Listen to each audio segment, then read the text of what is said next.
Da yeni çıktı Süper Lig'e, Trabzon'dayım ben. Nasıl? İzindeyim. Böyle bir daha baştan söyle nasıl? 6 ay oldu sigara bırakalı. He. Trabzon'da da Vestel Manisa ilk maçı var. He. La 3-1 yendi gitti bizi. 3-1. He. Delirdim. Vallahi gözlerim oynadı karşı. Turakura gibi. Sigarayı bıraktım. Ben beynime vurdu. Vallahi inan köyden aşağı indim. Benzin istasyonunda ne kadar sigara varsa aldım geldim. Türkiye'de mi o zaman? Trabzon'daydım yani. Öyle mi? Uyuyamadım. Eve gittim, köye çıktık. Sigara da yok ya. Bu arkadaş kan beynime geldi, uyuyamadım ben. Nasıl bir 3-1 geliyor diyor.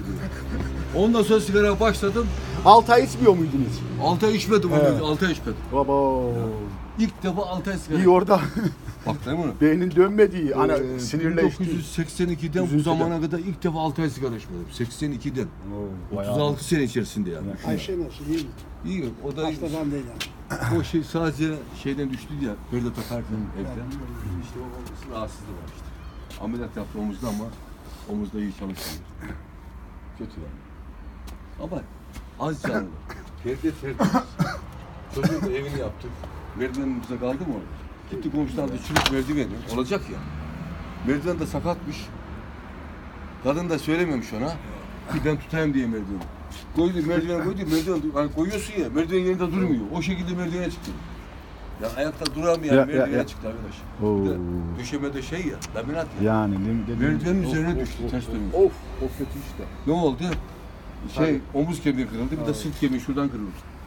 Ameliyat olma şansı yok. Sinirleri orada şey olmuş. Ya az canlı, rahmetli babası da öyleydi. Cemal Sandıkçı da öyleydi. Vallahi. Çok az canlıydı. O az canlı, hemen bitsin. İlle şey yani titiz Ya yani. az canlı, ya bekle de sabret de yok. Ya. Sabırsız. Şimdi o değil de sen az önce Trabzonspor'dan bahsettin de. Ya.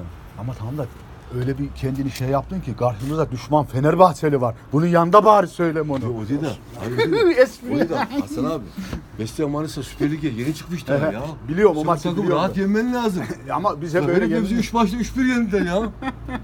Şok olduk biz, şok olduk ya. Zaten bu Trabzonspor mahvedi. Hep sigaraya Trabzon başladı. Hep sigara al.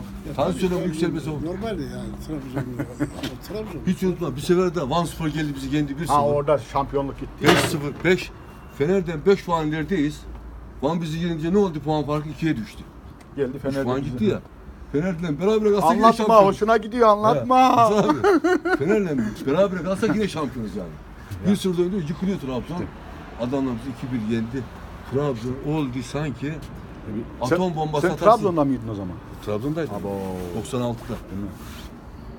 Ama Sen o maça gittin. o şeyde de Trabzon'daydım. İzindeydim. O izin dolayısıyla ilk maçlardı. İlk hafta ya.